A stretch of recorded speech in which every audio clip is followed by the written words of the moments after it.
Oh, there we go. Hey, I can see myself. I'm so excited I can barely not hide it. Woohoo!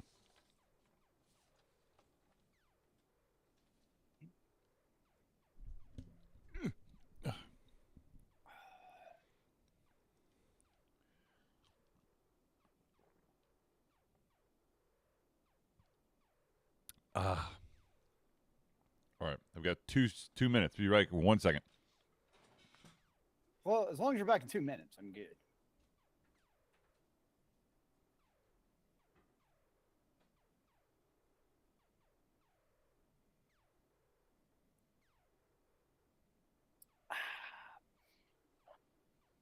Oh, that's right.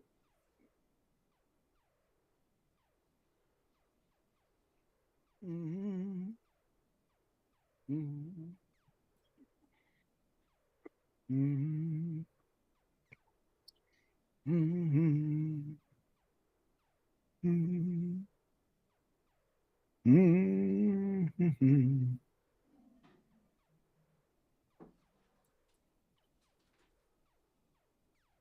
Mm-hmm. Indubitably.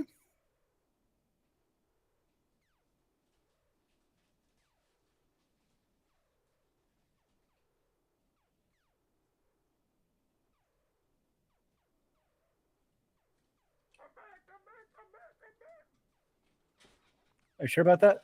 Yeah.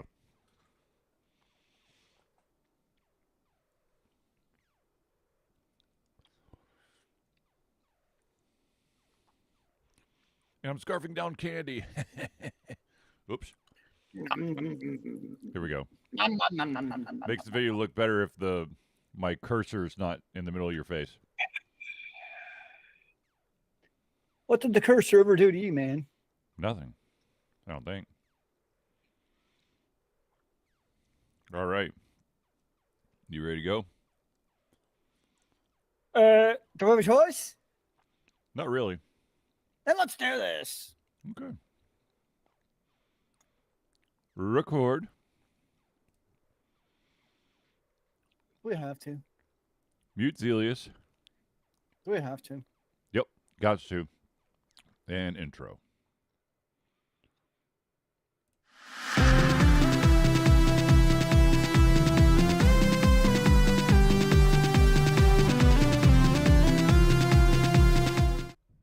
Hello, ladies and gentlemen, and welcome to another Dish Yelta Confusion Thursday Night Hangout. Good sir, how goes it? It goes. Ladies and gentlemen, I, of course, am your host, Charlie, and I'm joined once again by the prolific comer himself, Zealeus. And I'm swinging at a fruit fly. It's really annoying me. I thought I saw something fly across the screen, but... Yes, it was not just my good looks. There are other things too. No, I'm going to be totally honest with you. My son accidentally forgot to close my car door yesterday, and I had to go out. And as I was getting into the car after shutting his door, a fruit fly followed me in. Oh dear. Yeah. Did it hopefully not kill the battery in the process of your car? No, thankfully, it was like maybe 25 minutes of an open door. So, little story. Yeah. So you and I had beverages last week. Yes. Way home, my car starts acting all wonky, Uh-huh. like bad, and I get like engine lights and all this stuff, right? Uh-huh. I get it towed because just like I couldn't go above 10 miles an hour and all that stuff. Whoa. It turns out that cars nowadays are so reliant on electronics that if your battery starts going bad, it foobars your entire car. Wow. So like that's, back in the day, if you had a bad battery, your car just didn't start. But like once it started, it was fine. Like Yeah. went on, like you jumped at it, no issues. But yeah, I guess now with all the electronic shit, that like once your battery starts going bad, like it just starts messing with the electronic systems. Fun. So that's a fun way of the future of cars. Hooray. I know. Now, ladies and gentlemen, this is, of course, the Thursday Hangout. This is a live show where I try our best to cover the topics most important to you during the show. At any point during the show, if you have any thoughts, comments, subjects, questions, topics that you would like to discuss with the group, please do so by dropping it into the chat, be it on Facebook, Twitch, or YouTube. and we'll try to add it to the show. If we do, unfortunately, run out of time, we'll add it to the very next show. Okie dokie. Smoky. So let's start off with one thing. So there is a game that I've played that I keep like picking up every like once in a blue moon, and I have a funny feeling that I keep playing this game, especially during the Extra Life 24-hour Gameathon. It's called Moonlighter. Okay. It's an RPG slash shopkeeper game. So you go through these randomly generated dungeons, and you try to collect the goods, the spoils of, like treasure chests and all that stuff. And then you go back, and the next day you sell all the stuff that you just got. There is a demo for the new version of Moonlighter, of course, Moonlighter 2. Ooh. I can't. Now with more moonlight? Now with more moonlight. It's called the Or Endless. is it sunlight now? It's called Moonlighter 2: The Endless Vault. It is. It's definitely got a graphic overhaul. It looks really nice. Plays pretty good too. They basically give you the ability to play the demo and try to achieve one goal, and that's to basically collect 5,000 coins in a single day. So that's basically what you're doing is you're going into the dungeon area and trying to collect items that you can sell to try to amass 5,000 coins, and that is not easy. It took me maybe an hour and a half, 2 hours to do during the Tuesday night stream. But I have to say that I don't know when the game's actually coming out, but it's definitely worth a look-sees. Interesting. I really, really like the way that they redid the shopkeeping aspect, because in the original one, you had to set the price, and you basically had to just keep moving the price up or down to find like the sweet spot. Sure. In this one, certain actions that you do in the dungeon when you're putting items into your limited backpack space can change the value of the items in your backpack. And then so you put the item there and it starts at that value, and then there's like two things that you can cause the price to inflate when a customer is interested in it. So it's pretty solid. Once again, Moonlighter 2, The Endless Vault. I just want to give a quick shout out to that before we actually, get into the stories for this week. Sounds like a very intriguing game indeed. Yes. So let's start off with the fact that one of Charlie's favorite RPG franchises of all time apparently is going to get an anime in 2026. And that is Suikoden. Is it? Oh, snap. Is it going to be like 99 episodes to get all the characters? 108. One for each character. 108 characters, so there would be 107 episodes because you already got the main character. But I guess it's in every episode then. I'm pretty sure that they're not going to do that. But here's the description. So it is going to be this. Just so you know, there's 5 Suikodens out there, main Suikodens. There's also some like spin-offs, like there's Suikoden Tactics and some other. Sure. So the question is, which are they going to choose a storyline from one of the Suikodens, or are they going to do a completely different storyline? Oh, good question indeed. And the answer is they are going to adapt the story of Suikoden 2, which is basically the only Suikoden I don't own. Are you going to be able to even watch it? I feel like every time you see Suikoden 2 come up on the TV, it's just going to give you like a heart palpitation. No. Basically, this is their quote. Our story, Hiro and his friend Jowie are members of the Unicorn Youth Brigade. which participated in a drawn-out border dispute between the Highland Kingdom and the city-states of Jostin. A few months earlier, a truce agreement was signed between the two forces, both of which were happy to see an end to the fighting. However, hidden under the momentary peace, the fires of a new war continue to smolder.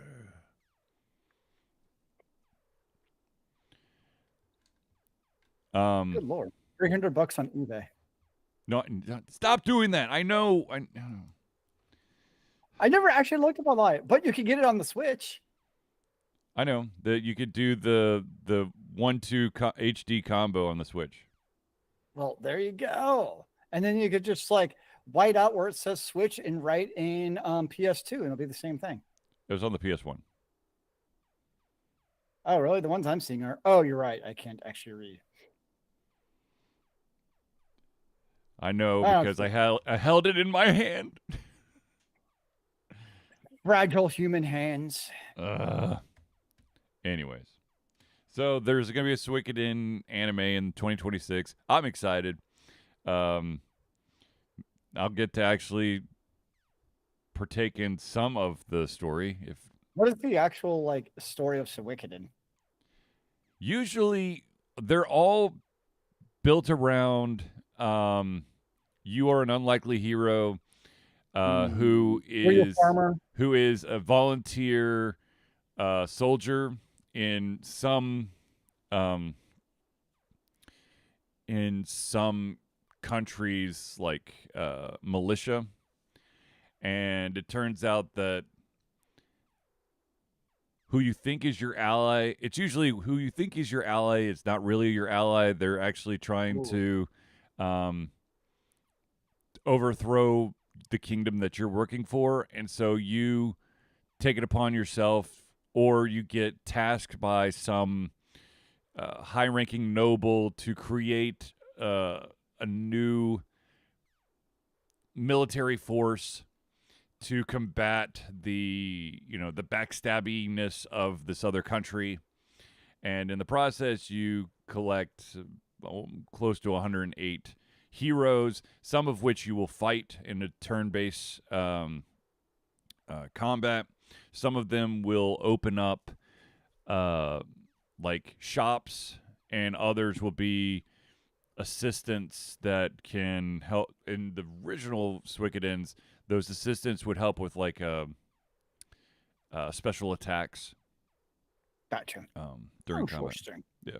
They just like randomly show up like, hey, you got all the fishermen that were part of the 108. So now they do like this weird attack with their fishing poles and hooks and stuff.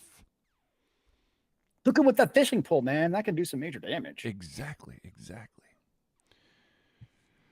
But anyways, so yeah.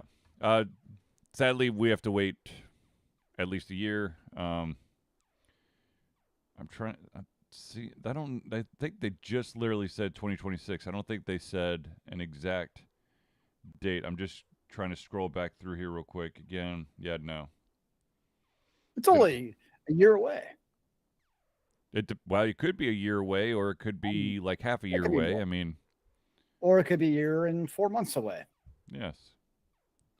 We shall see. Who knows?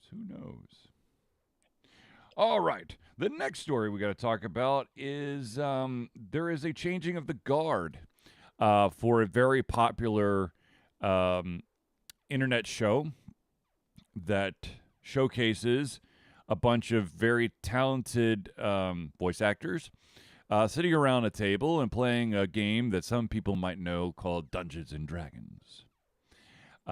This show, of course, is Critical Role, and they have made the announcement that for the 4th campaign, so Season 4 of Critical Role, there will be a new GM, new Game Master, at the helm to drive the story. Now, for those of you who don't know, the Game Master up to this point has been Matt Mercer. And Matt Mercer, jeez almighty, he is... like I can't even think of how many different voices he's done.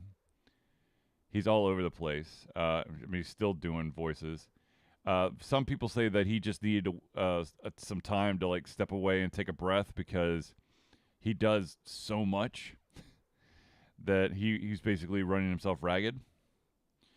If you've watched Sakamoto Days on Netflix, he is the voice actor for the English version. He's the main character Okay. for Sakamoto Days. He's the if you watched the Amazon Prime show Vox Machina, or sorry, The Legend of Vox Machina, he is Orthax. And let's see, I'm going to try to grab one more here. Let's go with. Trying to find another. Good grief, he is in so much stuff. So I'm not feeling nerdy enough because I haven't seen any of these, including Critical Role. Okay, so I'll be totally transparent with you. I have not. I think I've watched like maybe a piece of a Critical Role episode. I have watched some other kind of in the same vein as that. There was something called Harmon's Quest, which was basically the guy who was the mastermind behind Rick and Morty. Oh yeah.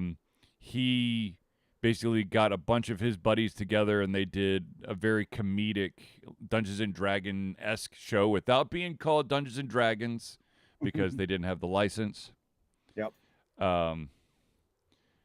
But yeah. Yeah, I haven't really seen any of the DME type of shows. I just never really felt the need to, I guess. I can't remember. There was another one that was.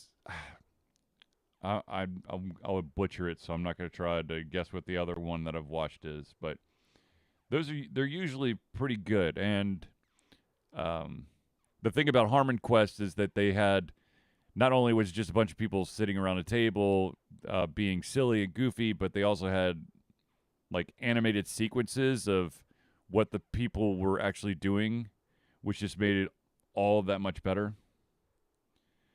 So yeah.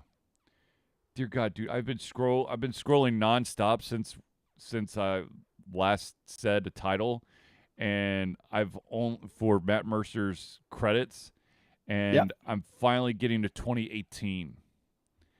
Because just keep going back in time. dude, he said so much stuff. I mean, my God, the amount of the sheer volume of video games is insane. He's been around the microphone a few times. Yeah. He's basically voiced so much stuff. Anyways, so he's taking he's taking a step back. His replacement is a gentleman by the name of Brendan Lee Mulligan. Sure. Now, I don't know very much about Brendan Lee Mulligan, but I've been told that many people are rejoicing that this guy is the replacement because apparently he is pretty damn good as well. Cool. And just in case you were wondering, yes, he too has done voice acting in a lot of stuff. A little bit of things in his days. Yeah, he's done a couple things. Anyways, Yeah, no. okay. So Matt Mercer is stepping back. The Brendan Lee Mulligan is stepping in. So I guess congrats on keeping it going. Something a little bit unique, I suppose. Yeah. Okay. Next on the agenda, let's talk about something that could have crazy ramifications. I'm going to let Zealeus talk a little bit more about this one, but I'll start off. It came down that Epic has won yet another lawsuit against Google. Zealeus, why don't you give us a little info about what the potential ramifications are of this latest lawsuit? I haven't read the lawsuit, to be honest, but I'm assuming it has to do with opening up the App Store. Yes. yeah, I mean, it comes down to how open do you want the app store? I'm personally not a huge fan of opening the app store to just be like, basically you can easily do third party apps, and basically comes down to the security aspect. Right. I mean, to me at least, there is a consumer benefit of the security aspect. I mean, yes, I know there's always going to be ones that go through the cracks. We all know that. But for the most part, they're pretty secure. What I am a fan of is the ability of apps, to be able to buy subscriptions and advertise those subscriptions not on like the App Store, for instance, meaning like Pandora, for instance, because I use that. Right. It used to be where you could only do the subscription for basically the iPhone through the Pandora app. And when you're in Pandora on the app, it can't tell you to go off, to Pandora.com to do the subscription. It broke the TOS of the App Store. So that kind of stuff I'm perfectly cool with, like kind of breaking down that wall, because the developer should kind of be able to do what they want in that regard. But in this, I'm also not particularly a fan of basically lawsuits or other companies, in this case, Epic, being able to tell Apple or Google, for that matter, I guess in this specific case, like how they're able to run their app store. Or I guess Apple, what is it? The Google Play Store for Google, technically. Yes. But that's kind of where I am, because it's like, does this mean I cannot put my video game on the Epic Game Store?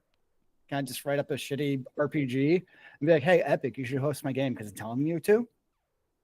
So to me, it's not a whole lot different. So I'm not a big fan of these lawsuits potentially opening up the app stores in that regard. I mean, if you don't like it, then sideload on the Android phone. You still have that option. If you don't like having a third-party app store on the iOS, then maybe it's not for you. Go get an Android and sideload. So I'm not a huge fan of it personally. That's just me. I know a lot of people are rejoicing about it, of the freedom. So that's kind of where I come down, is I think it's unnecessary and only cause more confusion from consumers too. Yeah. It's kind of like on the PC the irony is, like, from a PC perspective, probably a lot of people like excited about this are the same ones who only load Steam on their PC. And what I'm going like that is like, now you have, what is it, like the Blizzard launcher, the EA launcher, all these other launchers, and they all suck compared to the Steam launcher for video games. So I would rather everything be, one central store in that case that actually works, and is not just a piling piece of crap. Right. Now, of course, we all know that Google's going to appeal this, and I'm sure that all the stuff is going to get frozen again. Yep. So who knows what the total outcome is, but yeah.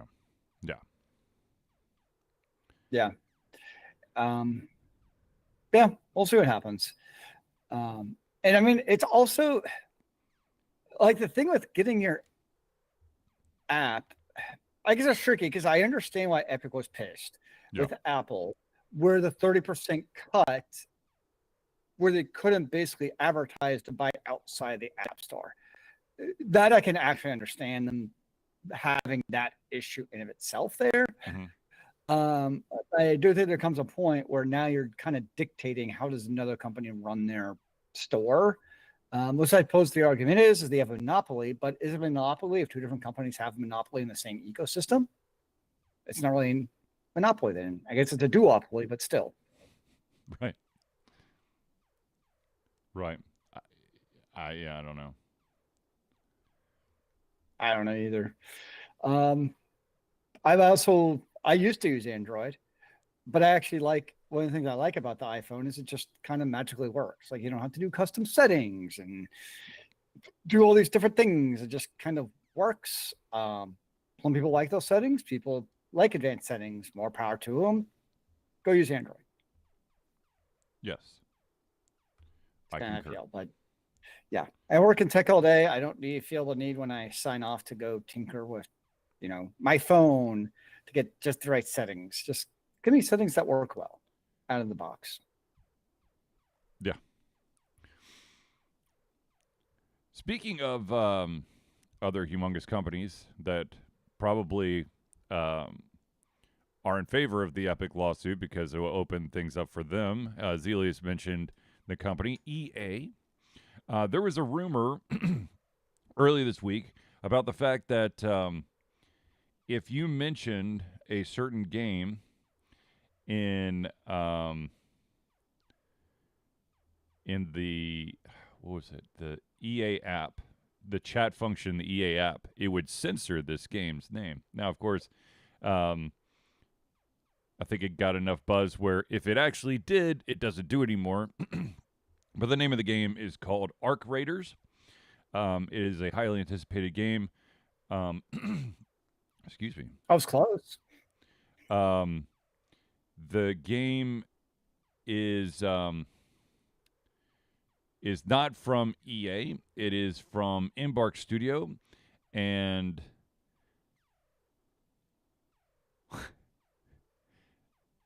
that's yeah, that is close, Zealeus.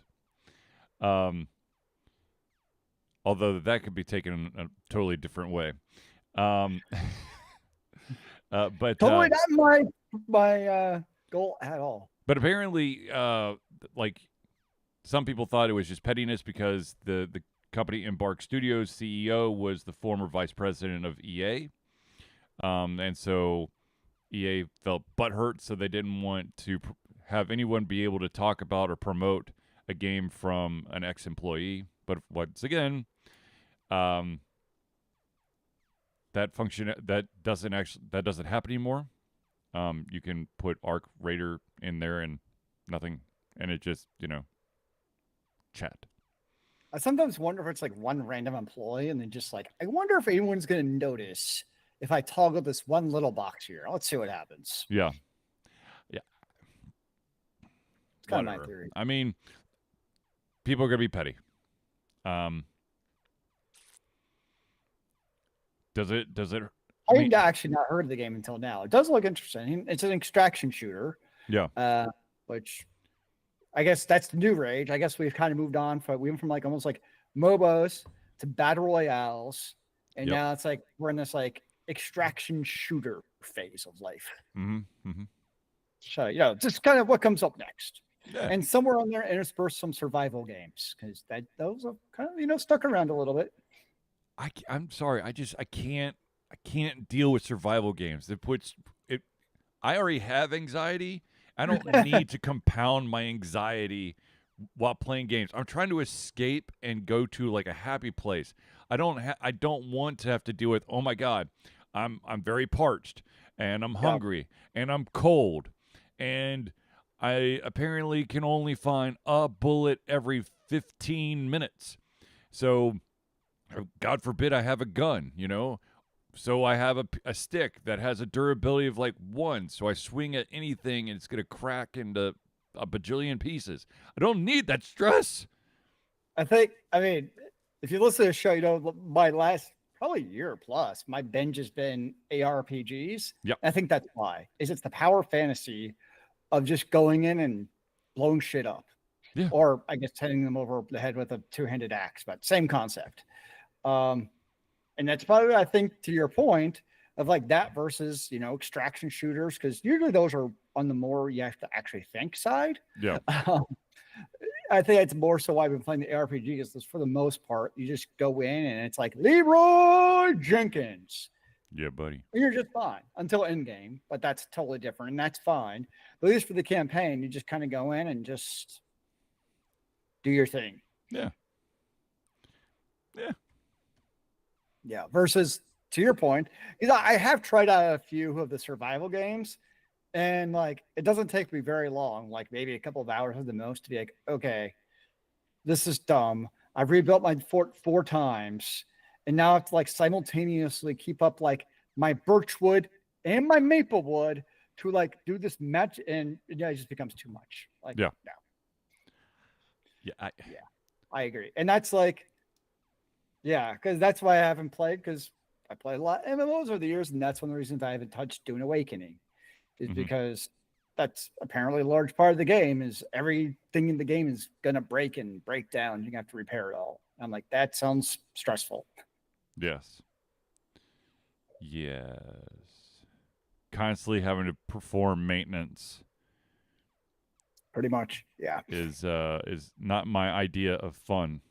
I want to if you're gonna give me crafting, I want to be able to craft the item and it to last. Now, I'm not saying that I should I'm gonna be able to have this item the for the rest of the game. I'm thinking I craft the item and it helps me get through X Yep. amount of time, and then maybe I find better materials so I could craft a better item, and I can just chuck that.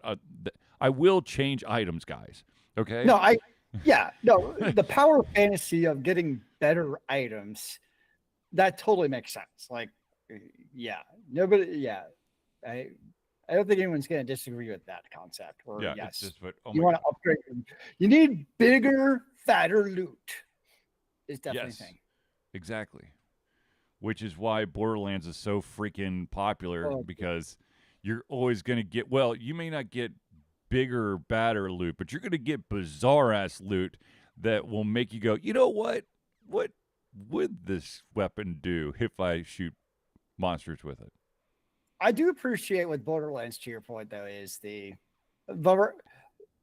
because they're all assigned like a power, Yeah. but it also is. It's not just like how much okay, my bullet does 100 damage, but it also then spawns off like 4 mini heat sinking missiles when it hits an enemy.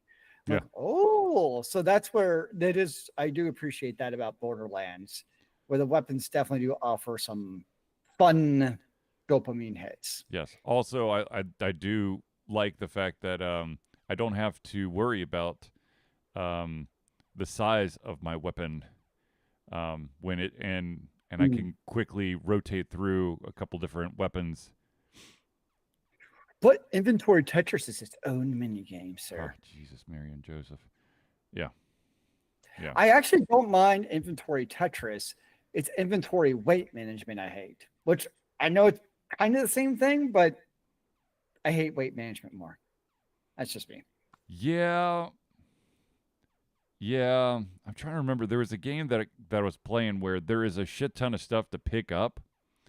And so, but it's like really small. Yeah. The vast majority of the stuff you're picking up is, like component, like recipe, ingredients and stuff. So you're not thinking very much of it. But over time, it starts to really, you know, count up when you And I have feel like those games are discriminatory against natural hoarders, yes, and it's just not fair. There should be a ADA regulation against that. sure, why not? If you get sued for anything, why not? Might as well start somewhere.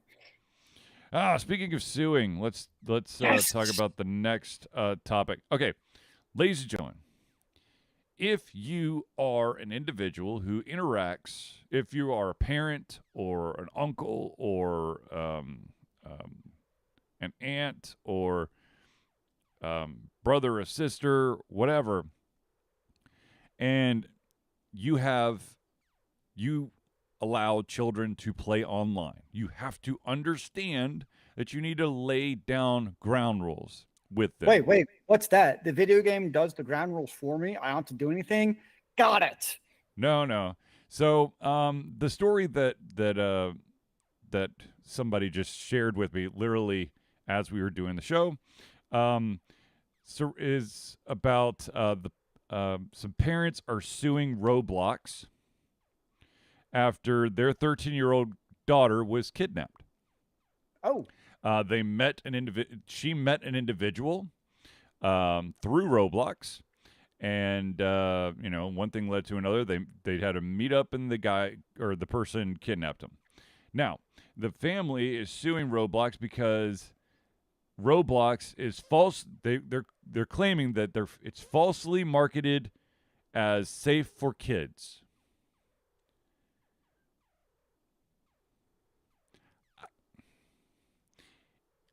Look, there are very bad people out there, okay? And this is not a new concept where everyone should know that there are really scary, messed up people who will pretend to be kids to, you know, I mean, I'm feel for this family for their kid getting kidnapped, but at the same time, look,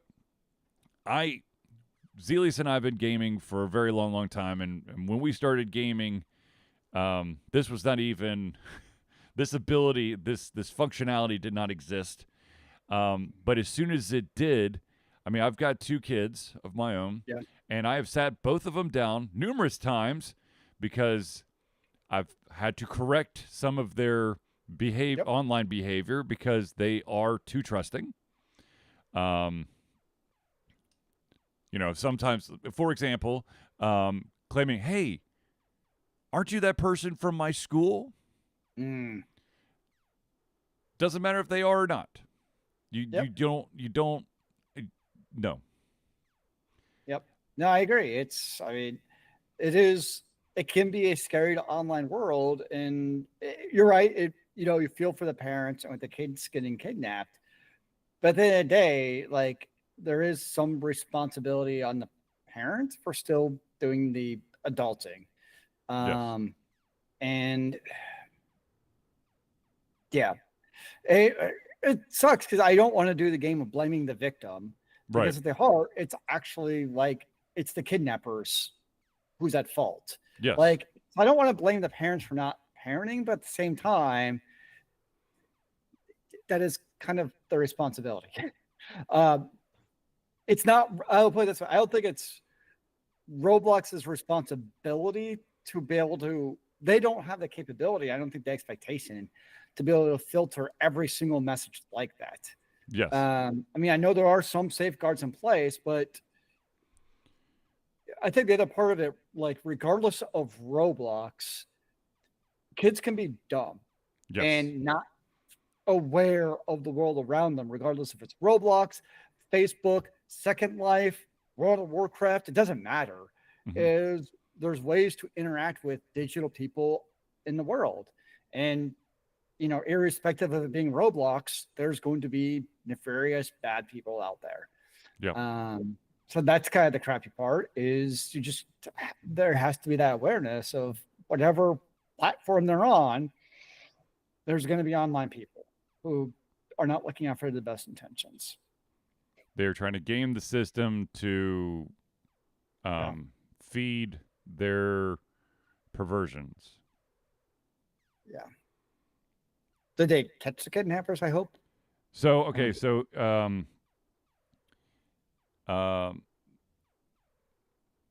the kid was kidnapped May 24th, 2025 by a 37-year-old predator. The predator has been captured and is being held on 4 counts of sexual abuse and trafficking. Wow. Which, that's terrifying. It's because, I mean, like, I'm single, so I do online dating, and it's one of those things where, like, you talk to somebody online, and whether you're 14 or in your 40s, you don't know who the people actually are in real life regardless. Yes. So, like, I know, like, when I do those, I go to a public place, maybe text somebody, be like, "Hey, I meet this random person. If I don't show up tomorrow, here's their information." Like, there's certain precautions you kind of take. Yeah. Just because it's a crazy world. Hell, if I have to take some sort of like taxi or Uber or ride share in the middle of the night, I text at least 1 or 2 people all the information. Even if it's going through, the Uber or Lyft or app, if like when when I used to take taxis from if I had to like fly in late and I'd take a taxi, I would write down all the driver's information or text all the driver information. Because one time I was so creeped out by the taxi driver that I had him drop me off a mile away from where I lived. And then I walked that mile, which of course I got chewed out for later, but that's besides the point. Yeah, when I get pickups by ride shares, I never put in my actual address. I just put the end of my driveway, and I'll just be waiting out there. So, well, yeah, I'm in a condo complex, so I could just kind of top of the hill. Yeah. Because in the back of my mind, I'm like, okay, they know I'm going to the airport. Yep. I don't want them to know my actual address. Yep. True. Very true. Because, people be crazy. Tell me about it. Yeah. All right, ladies and gentlemen, we're going to pause real quick to thank the individuals who help Alter Confusion be the Alter Confusion that you love and adore, and that, of course, is the friends of the show. So let's start it off right with the Indie Cluster. The Indie Cluster is an organization of independent game developers that want to gain exposure by being involved in the community. They collectively journey to popular conferences as a traveling booth to help gain attention for their games. They make partnerships in local communities to bring games to the mainstream mindset. They highlight local, unusual, and rare concepts that challenge the paradigm of the common. They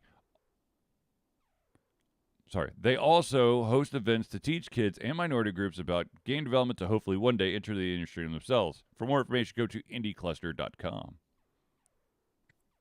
The next shout out we got to give is to the AV master himself, and that, of course, is Noodle Boy Media.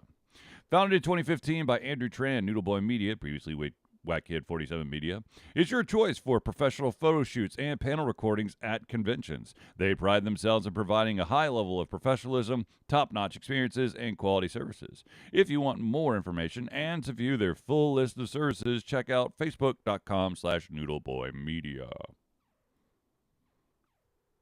The next shout out we're going to give is to an individual who helps get all those aches and pains out of your body after long days sitting in desk chairs or maybe long gaming sessions. That is, of course, Hero Chiropractic. Hero Chiropractic's unique healthcare practice set up by Ryan Moore. The company's focus to elevate a patient's experience of freedom, creative expression, and joy.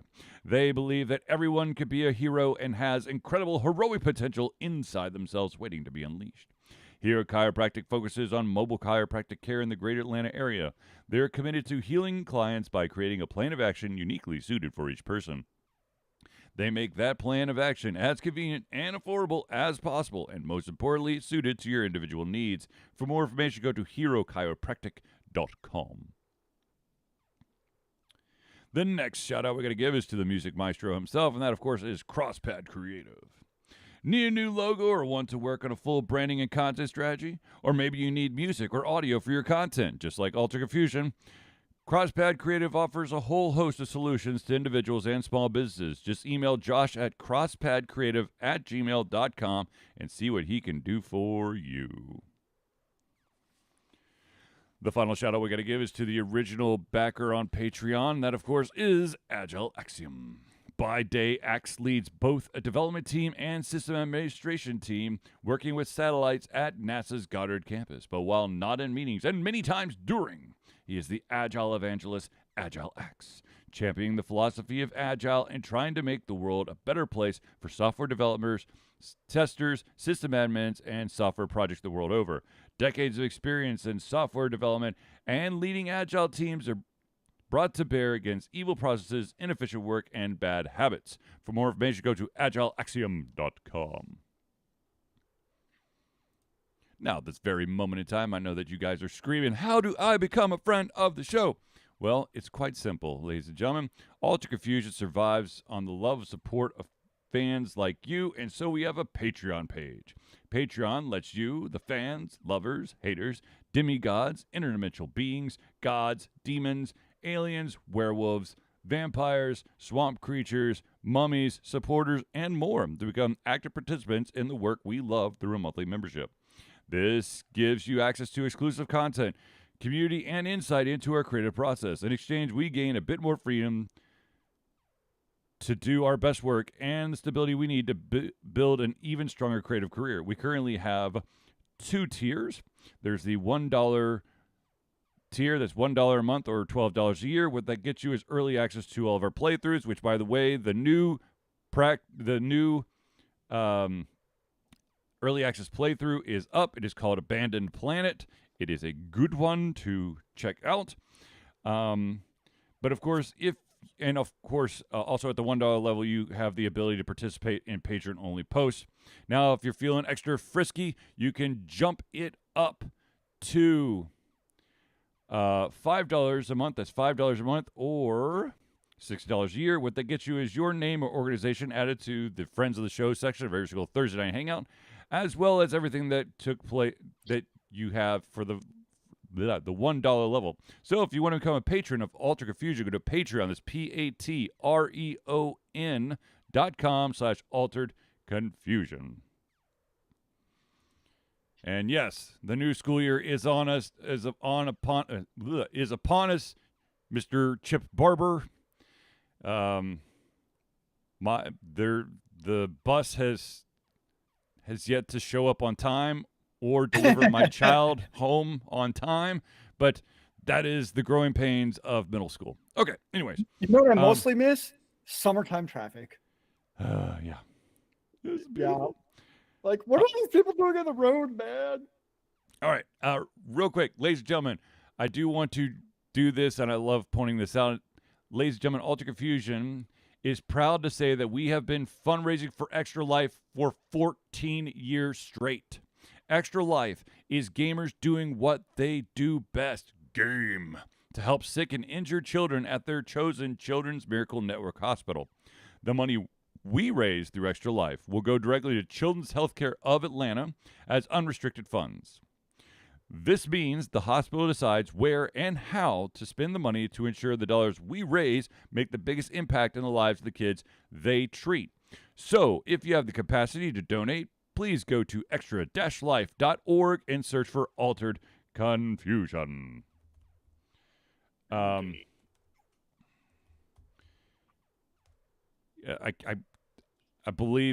think it's like the first Saturday in November. I think that's usually when it usually goes down. Yeah, it usually falls on one of our robotics competitions, which is usually the first weekend in November. Yeah. Okay. Real quick, personal little shout out. Ladies and gentlemen, I know that some of you are always interested in getting some Altered Confusion swag, perhaps like a hat or a coffee cup or perhaps a vinyl sticker. Whoops, upside down. Vinyl sticker.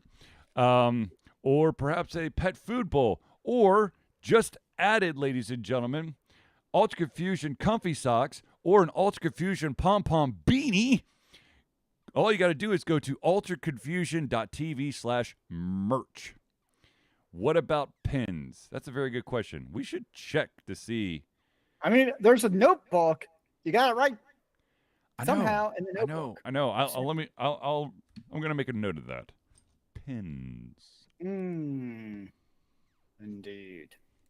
I was toying around with some of their backpack options, but none of them looked right. So we'll see.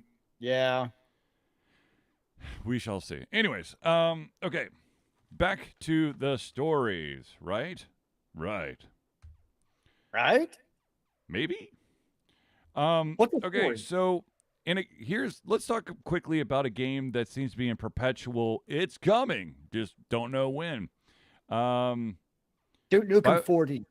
BioShock 4 is still apparently a thing that potentially could happen. There's like no real information about it, but the CEO has come out and said it's still in the works. That's super optimistic. So like 2027. Yeah, I'm thinking that's exactly what I'm thinking. I'm thinking 2027 as well. Yeah. For early access, and then actually 2028 for the real game. Remember, everything has to have an early access phase now. No. They're going to do early access in 2027, and then they're going to take it out of early access because there's going to be somebody bitching and moaning because Take-Two has decided that they had to kind of smush in an online piece to the game, and everyone is shitting all over it. Fair. But they'll still have it available for sale for beta. Oh, absolutely. Oh, God, yes. It's going to be at least $60, $70. Mm-hmm. Okay. So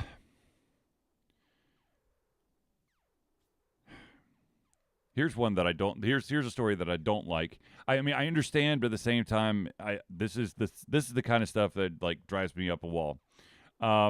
So there is a charity speedrunning event called RTA. No, you do not want to see me climb up a wall. I'll probably hurt myself really quick.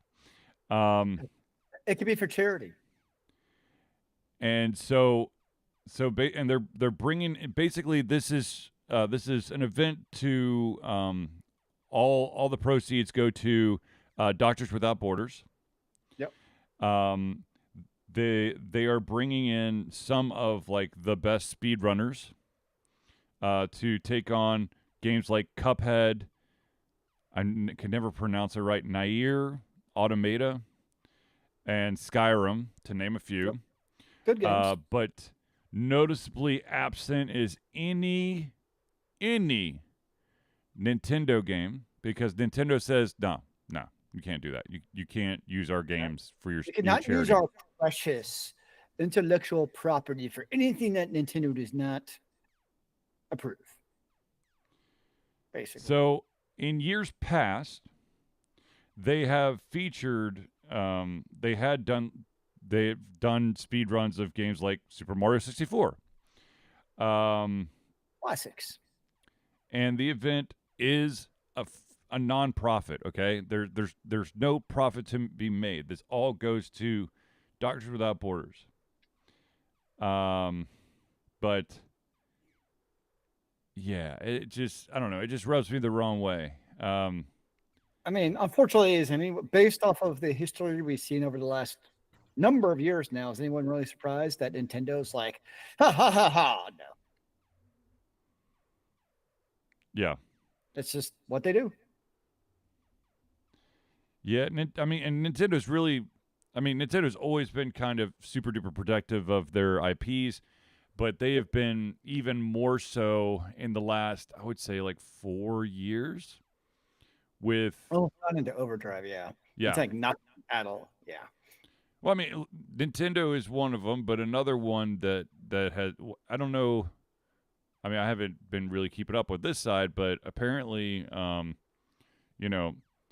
Blizzard was like super duper strict on any type of tournaments that had, I think it was StarCraft.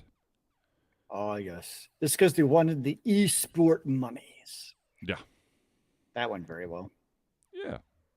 Of course it did.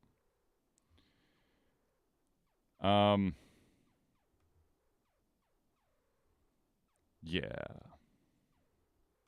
So, I mean, once again, I understand, but at the same time, it's just...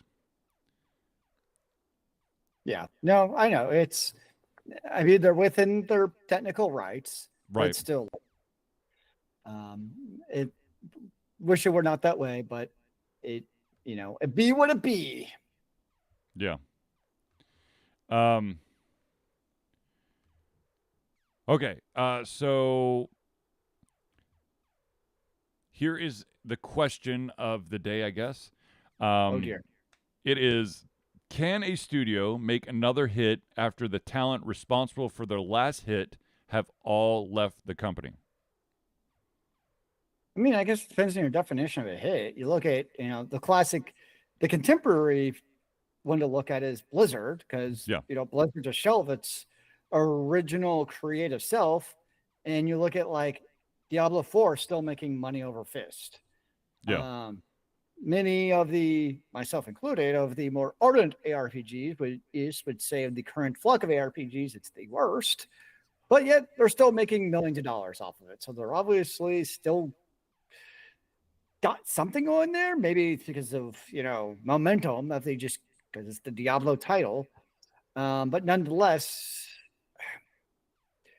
I mean, you can consider Diablo 4 a hit because it's successful, but it definitely it stinks because in the past, Blizzard would take titles like a World of Warcraft or the Diablos, take a known type of genre and make it better, basically, and distill that. And same thing with Overwatch 1 for that matter.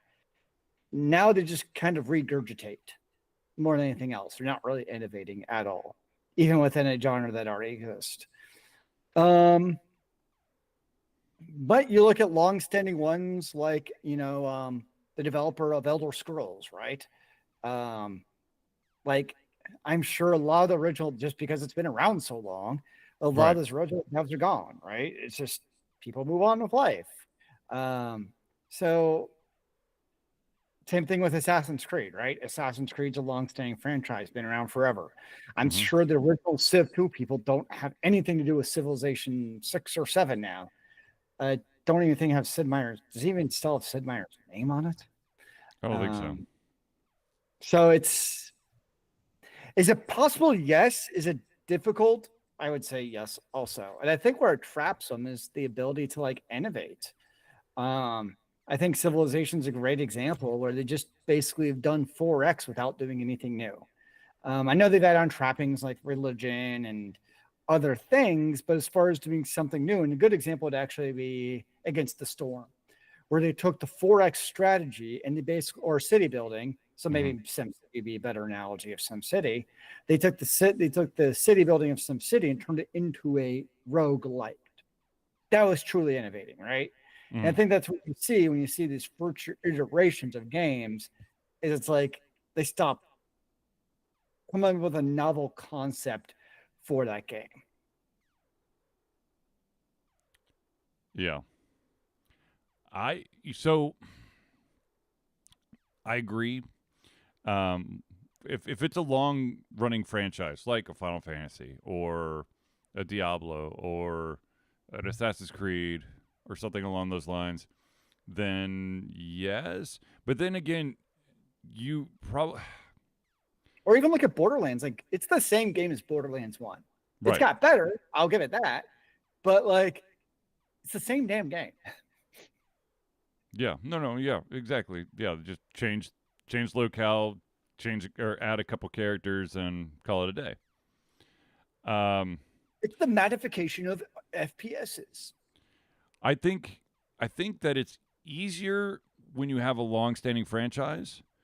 I think it's harder where if you have just one super duper popular game and then you promise to make another of that caliber in the exact same universe, but everyone that was on that game is now gone. That potentially could spell like a weird, situation. What was that game? Did you post about something we may have talked about a week ago where like that exact? Yeah, I think last week we talked about a game where that exact situation happened. It's Disco Elysium. Yeah. No, it was not that one. That's one of the games out there that there was the game we talked about last week. I can't remember the name now. It was like some kind of, it was because of shutting down. It was a PvP game. Splitgate 2. Yes, thank you. Split. That's a good example where they had people enjoyed Splitgate 1. Yep. And then they took Splitgate 2 and they almost like, from everything I've read, they made it worse. Yeah. I mean, it's not easy to do. I mean, Overwatch 2 out of the gate kind of sucked. Like, it was not doing well. It's in a good place now from everything I've read. But out of the gate, it kind of had its issues. So, I mean, it's hard to make consistently good games, and especially now there's so many choices, like because with Steam and GOG and all this stuff, like there's so many different things you can play. So it's like if you don't catch people's attention right away, you may never get it again. Right. Yeah. I always think of the classic example. I always think of was Metallica, and like basically since the Black Album, and some people would even argue Master of Puppets, that Metallica's not really put out a great album. Right. And James Hetfield has actually talked about a number of times Whereas, like, you're right. Like, we don't have that anger and angst as we were when we were kids. And like going heavy and hard is just different when you have that, legacy weighing down on you. 100% it does. Yeah. So I always kind of think of him with Metallica, where he's like, yeah, it kind of puts a company, or in that case, Metallica, in a very different position of doing something new and, interesting and cool. So it's hard. Yeah, it just is. And I think in the terms of video games, you think of a series like, let's just say, Call of Duty or Civilization, you know, we talk about Hollywood with how they don't do anything new. It's all franchises and, sequels. Well, with Remakes. video games, typically the production cost of video games is getting pretty ridiculous. It has been for a while. It's only continuing to get more astronomically expensive with these AAA games. So for better or for worse, they're going to continue to go with what they, at least the publishers, consider a safer bet, which is probably not being incredibly innovative and just kind of doing what already works.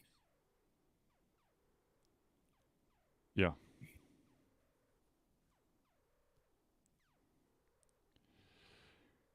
I always want to think that developers, that franchises can live. I want success for the small guy. Yeah. But yeah. Yeah. I do. So I almost forgot about this, and thankfully my brain just turned on for a second. For those out there who are Hulu subscribers, a little bit of interesting news for you. Hulu, the app, and kind of the service by itself, is shutting down in 2026. Yep. Now, it's not that Hulu is going away. It is basically being absorbed into Disney Plus, because Disney is like, this is ridiculous. We've got all these different apps, so we're putting everything onto the Disney Plus app or service. So, and of course, ready. Disney is also now purchased by, or no, ESPN is now doing their also standalone streaming device. Yep. So yeah, it's all kinds of stuff. Yes, it is. But yeah, it's the ever fun online streaming, where now in order to watch your football, you have to have like 8 different streaming services. Yeah. I want to rewind back real quick. I found some more information about BioShock 4 and the reason why people are saying it's still alive. Apparently, the developer, Cloud Chamber, for BioShock 4, put in their game, the BioShock 4, into review to the publisher, 2K Games, and the executives basically said the narrative in particular is something that needs to be completely revamped. So that's why we know that BioShock 4 is still a thing, because it didn't pass inspection. It has to be reworked. So it's still there. Awesome. But apparently, there is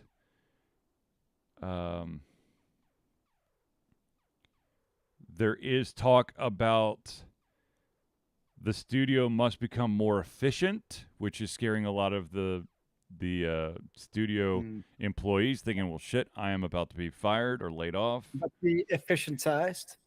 And 2K is basically said fully committed to ensuring we deliver a BioShock game that exceeds the lofty expectations of our fans. Also remember that this is a game that the former director of the BioShock series, Ken Levine, is not a part of. Yep. So the mastermind has moved on to another project. He's still working on a game called Judas at his new studio, Ghost Story Games. Fun. So there you go. And now you know. But anyways, there you go. Zealeus, what have you been playing? I've been playing the early access of Titan Quest 2. Mm-hmm. Classic ARPG where basically you pick two masteries. So in my case, I combine my power of fire with a storm mage. The elements were mine. All right. It's pretty super early access. There's only like one act. And there's more classes to come, but so far from when I played, it's looking pretty freaking awesome. Mm-hmm. So I think it'll be like another 6 months to a year before the actual 1.0 comes out. I played Titan Quest 1, which was a great game. So I'm like, yeah. And so, yeah. So that's what I've been playing. So that this week I played through that. I mean, right now, if anyone picks up at early access, it's only like 5 hours for each class. Mm-hmm.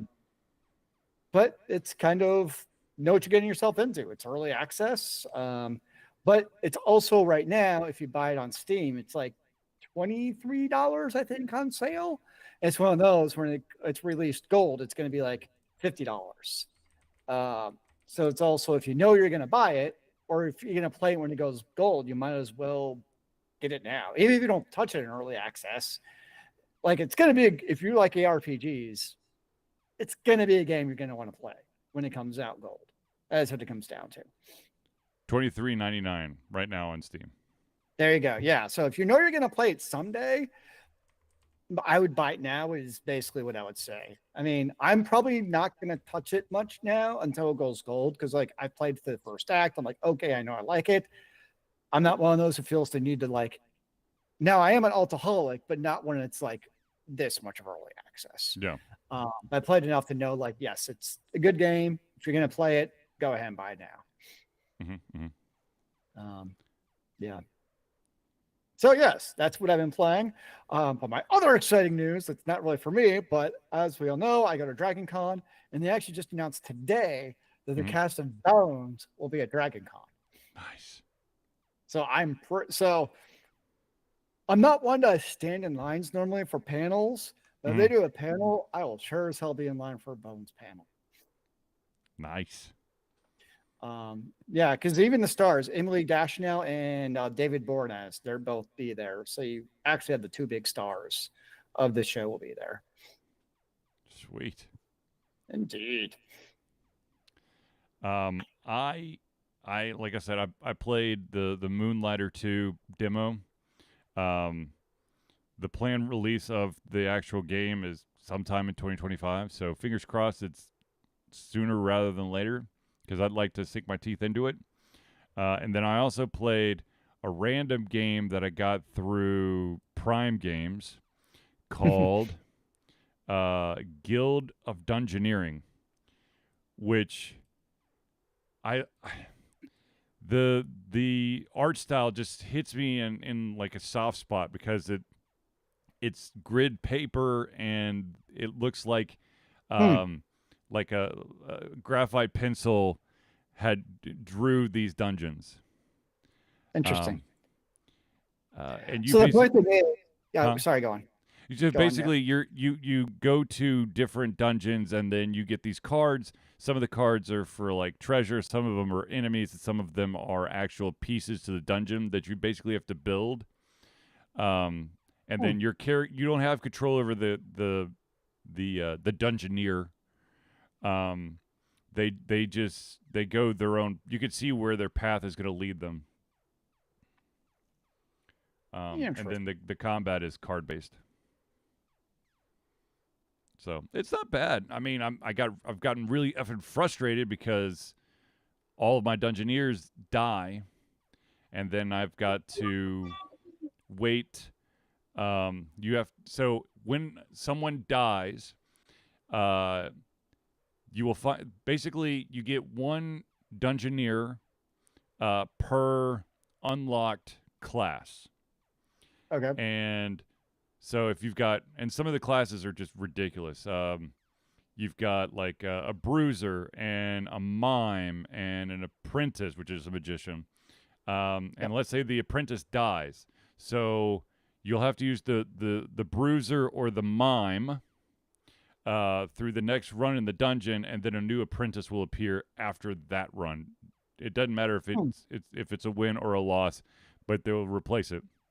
And right now, I'm filling up my fucking graveyard because I can't seem to beat any of the dungeon challenges right now. So freaking awesome. Yeah. So, but I played that. I think that was the game I ended on after playing Moonlighter 2 on Tuesday. Nice. I seriously need to get back into Hades 2 and the next chapter, excuse me, of Final Fantasy 7. But Final Fantasy 7, I don't know. I'm just getting frustrated with the combat. I just feel like I know I've said this before, but I feel like it's all over the freaking place. There's, in a certain area, I want kind of the same range of difficulty with all the enemies. And it's not. There's enemies that I will wipe the floor with immediately, and then in the very next battle, I've basically got to use all my potions to survive. And oh, by the way, you can't use a potion if you don't have any action points, which pisses me off so freaking much. As a side note, it looks like Hades 2 supposedly is on its last patch before it goes to 1.0. Yes. So it's close to being at that proper place. Yes, I've taken a bit of time off from Hades 2 simply because I wanted to have more of the story unlocked and going in both directions. 1, 2. I've also been waiting to see more of the finalized art for the different gods that you and characters that you run and NPCs that you run into instead of the placeholder stuff. So I can appreciate that. Yeah. So yeah. I want to check something real quick before I say something. This is that week. This is okay. Good. All right. So, I believe we have reached the end of our show. So, without further ado, I'd like to thank everyone for tuning into the Ultra Confusion Thursday Night Hangout. For myself, Charlie, and Zealeus, it's been a pleasure giving you everything coming out of our heads. Oh my Lord. Let's try this again. Oh my God. I'm falling apart here. It's been a pleasure giving you everything that come out of our heads, our mouths, and of course, our hearts. We'll be back next Thursday for another Ultra Confusion Thursday Night Hangout. Remember, kids, keep on gaming in the free world. Amen to that, brother.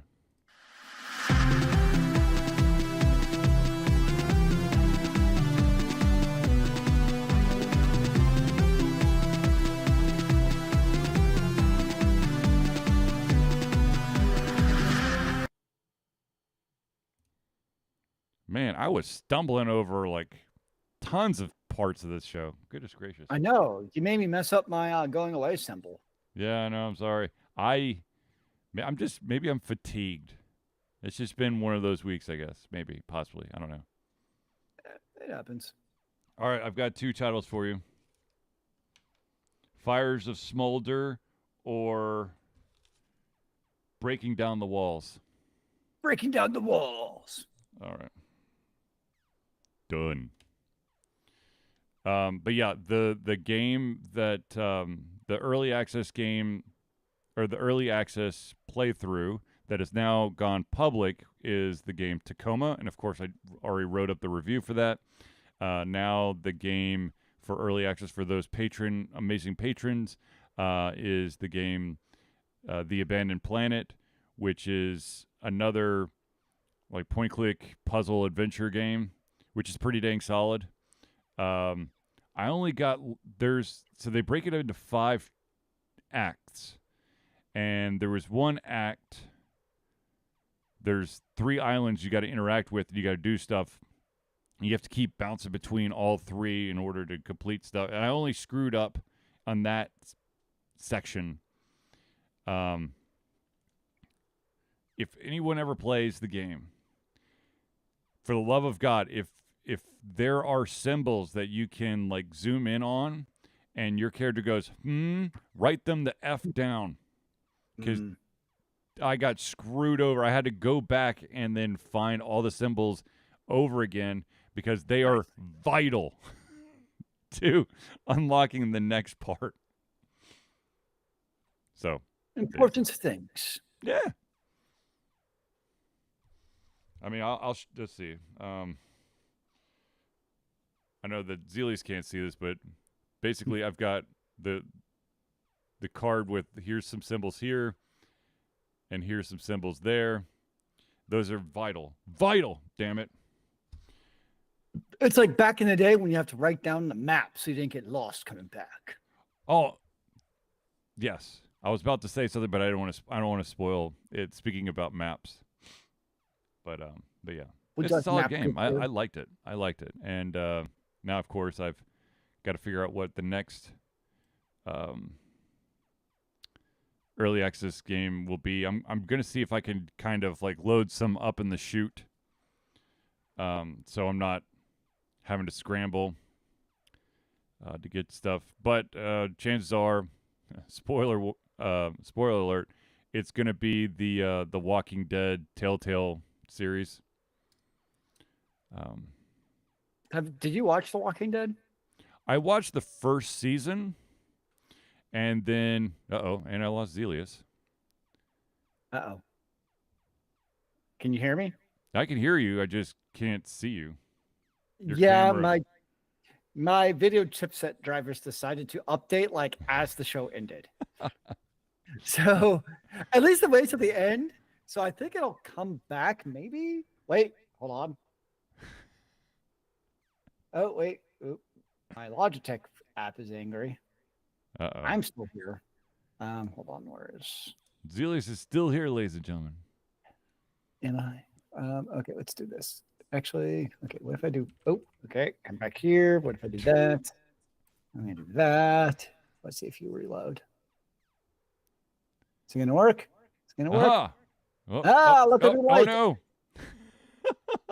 See, this is what I complained that fire. Wait, There, it's back. It's back. It's back. okay, it actually works. All right. I just can never touch anything ever again. Don't touch anything. I Oh, say look, that. I have a. Let's see here. Who is this friend request? I have a Steam friend request. Wait, was that Steam or Discord? All of the above.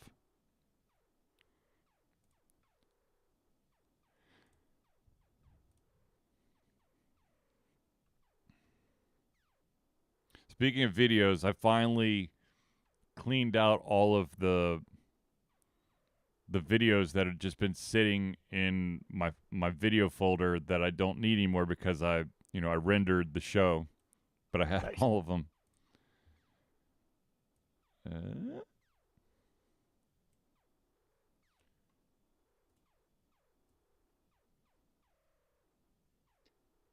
You are annoying me. Can I settings? Nope.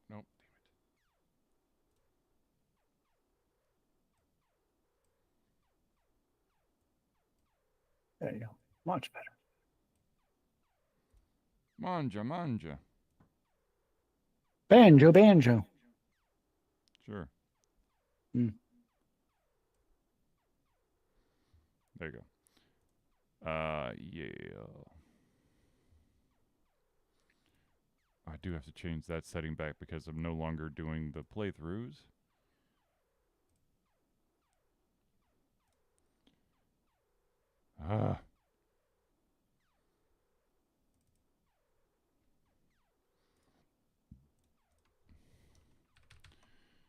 August the 7th. That is today, yes. Yep. Which means that we are now 2 days away from my uncle's birthday? No, 3. He was born on the 10th, not the 9th. So, but anyways, all right, ladies and gentlemen, we're going to end this stream. Thank you for tuning in. See you.